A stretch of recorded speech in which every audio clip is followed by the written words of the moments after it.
All right, so here's the process from my repair, from my failure the other day. I got the piece uninstalled from the unit. It's currently draining into this oil pan, which is good. If you're going to be doing some work on your unit, you want to have an oil pan, catch everything you can in here, and then you can pour this back into your settling tank.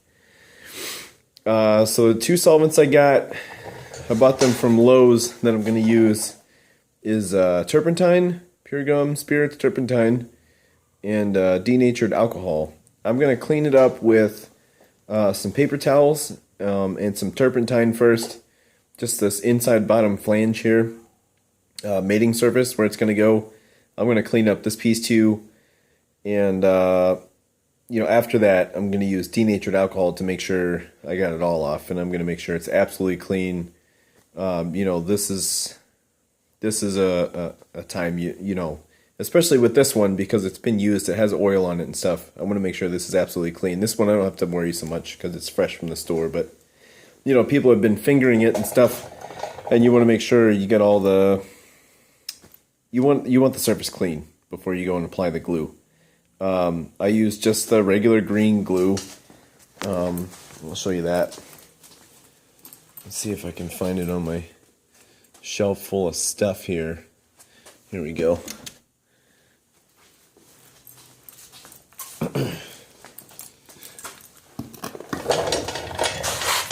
That's the glue that I use. Heavy duty clear PVC cement. It has the best hold out of all of them. I don't use primer on my PVC glue jobs. Maybe I should. The only thing that I've heard about using primer, because I asked, why do you really need it? It doesn't really clean the surface or anything. Some people told me that it pre-melts the plastic before you put this on here, but this PVC cement is designed to do that in the first place.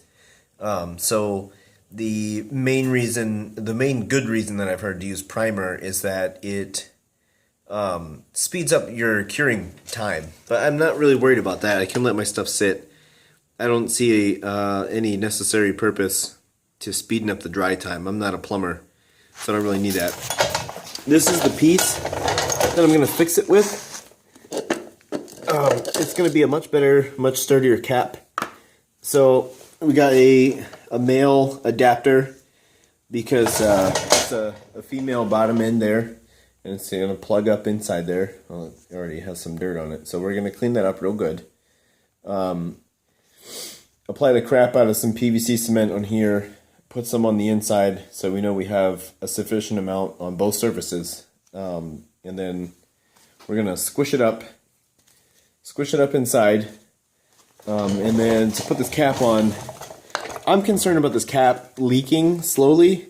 I feel like these threads aren't going to do the best job ever. It's designed to hold water back, so it should hold oil back as well. But then this cap, instead of being friction locked in there with the wing nut and the O-ring, it actually screws in. And I'm not going to screw it in because I did it at the store and definitely got locked in there finger tight. I couldn't get it back out. So I put that one back on the shelf. I got a brand new set. So I'm going to put some silicone lubricant grease on there, to make sure that I can pull it back out nice and easily someday. I'll have to use a wrench to get this out, which is what I didn't want to do. I wanted to be able to just use my hands and change it out. But, if the other design blows out, you can't use that one. You gotta upgrade to something sturdier. This one should not blow out. There's no way that much pressure is gonna shoot these threads loose. So that's what I'm gonna do with this to get this piece off. The way that I designed these clamps, with these screws in the back here, it just kind of pulls apart easily. It didn't even fall down. One screw in there, same thing on the bottom.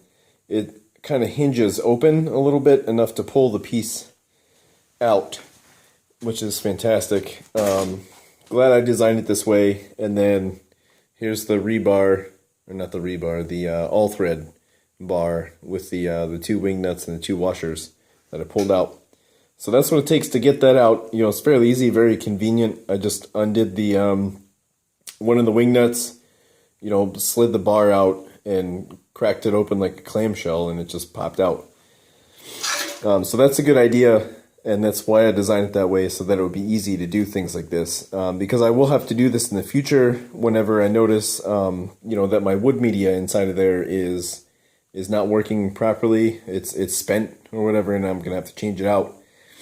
So to change it out, I don't think I'd cover that in another video. There's the piece. It's kind of dark, but there's the piece that goes inside of it. It's the sock wrapped around the the piece of pipe that goes in there. It's on a little reducer that fits into this rubber coupling. The rubber coupling did get hard. It's not as malleable and squishy as it was from the solvents that were going through the system, but it's fine. It pushes up against the conical surface there and gives me a decent enough mating surface that the wood won't go through. And there isn't that much pressure going all the way up. There might be a little bit of leak by, but it's fine. The wood pellets won't get through there. Most of it, the way I designed the holes, will go through this area and down here. So that's good for that. So once I get this piece installed, let's get a good focus. Focus better. There we go.